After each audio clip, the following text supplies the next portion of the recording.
এইটো ভূঞাখাতৰ এটা সংস্কৃতি সুকনানী সংগীতৰ এটা দল। আমি ভীষণ সমস্যাত পৰিছোঁ। আটাইখিনিয়ে কিন্তু দৰিদ্ৰ সীমাৰেখাৰ তলত বসবাস কৰা শিল্পী।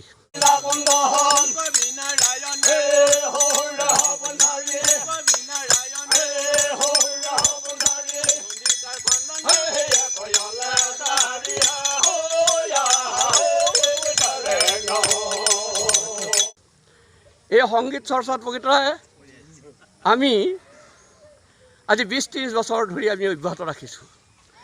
এই কোভিড-19ৰ যিটো এটা যি বিশ্ব সন্ত্ৰাস বা বিশ্ব ত্ৰাস, এই সমস্যাই আমাৰ জীৱনলৈ কিন্তু এটা ভয়াৱহ দুৰ্বিহ জীৱন কিন্তু আমাক কৰি আনিছে।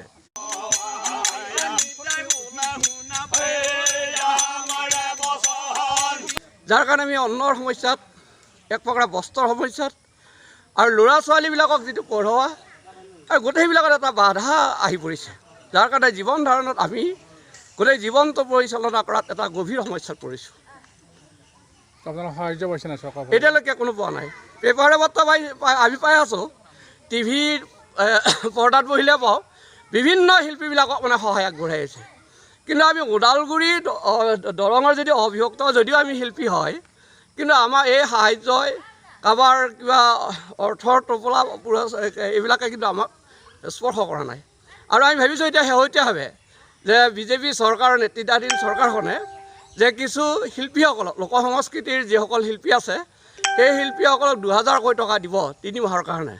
এতিয়া সেইটো প্ৰকৃততে নে ঘোষণা হৈ থাকে নে আমাৰ দৰে শিল্পীসকলৰ ওচৰ চাপে নে নাচাপে তাকো লৈ আমি কিন্তু চিন্তিত হৈছোঁ। যোগাযোগ কৰিছে না আপোনালোক? যোগাযোগৰ এতিয়া ক্ষেত্ৰ কিন্তু পোৱা নাই।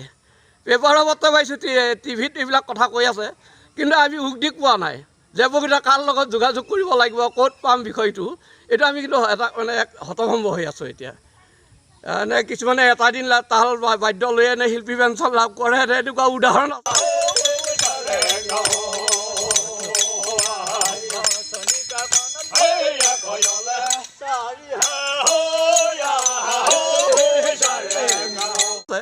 কিন্তু আমাৰ এওঁলোকে আজি প্ৰায় 32 বছৰ 35 বছৰ ধৰি এখেত গোলোক শৰ্মা এই সংগীত জগতখনৰ লগত জড়িত হৈ আছে, কিন্তু এইবিলাক ঢুকি পোৱা নাই এতিয়ালৈকে ৰজা ঘূৰিয়ে।